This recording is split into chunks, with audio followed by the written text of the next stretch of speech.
अमोल गावडे हा तरुण दिनांक 29 जून रोजी रात्रीच्या दरम्यान त्याच्या मोटरसायकलवर कोल्हार येथून डिग्रस येथे घरी जात होता. दरम्यान डिग्रस फाटा येथे अमोल गावडे हा रस्ता क्रॉस करत असताना अज्ञात वाहनाने मोटरसायकलला दिलेल्या धडकेत अमोल गावडे हा तरुण जागीच ठार झाला.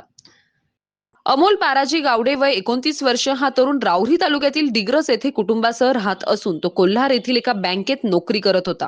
दिनांक 29 जून 2026 रोजी रात्री अमोल गावडे हा बँकेतील काम आटपून त्याच्या मोटरसायकलवर कोल्हार येथून डिग्रस येथे घरी जाण्यासाठी निघाला होता. रात्री 10 वाजे दरम्यान अमोल गावडे हा डिग्रस फाट्याजवळ रस्ता क्रॉस करीत असताना त्याच्या मोटरसायकलला एका अज्ञात वाहनाने भरधाव वेगात धडक दिली. या धडकेत अमोल गावडे हा जागीच ठार झाला. अपघात इतका भयानक होता की मोटरसायकलचा अक्षरशः चक्काचूर झाला. घटनेची माहिती मिळताच परिसरातील काही तरुणांनी घटनास्थळी धाव घेतली. तसेच सहाय्यक फौजदार तुळशीदास गीते व पोलीस नाईक सागर नवले यांनी घटनास्थळी हजर राहून स्थानिक तरुणांच्या मदतीने अमोल जाधव याला रुग्णवाहिकेतून राहुरी येथील ग्रामीण रुग्णालयात नेण्यात आले.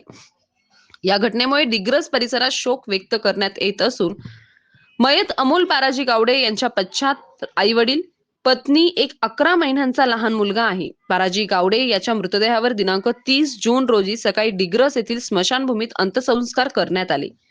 प्रसंगी परिसरातील नागरिक व नातेवाईक मोठ्या संख्येने उपस्थित होते. सतीश फुलसौंदरसह राजेंद्र म्हसे, MS न्यूज 15 राहुरी. अशाच नवनवीन बातम्या पाहण्यासाठी चॅनलला सबस्क्राईब करा.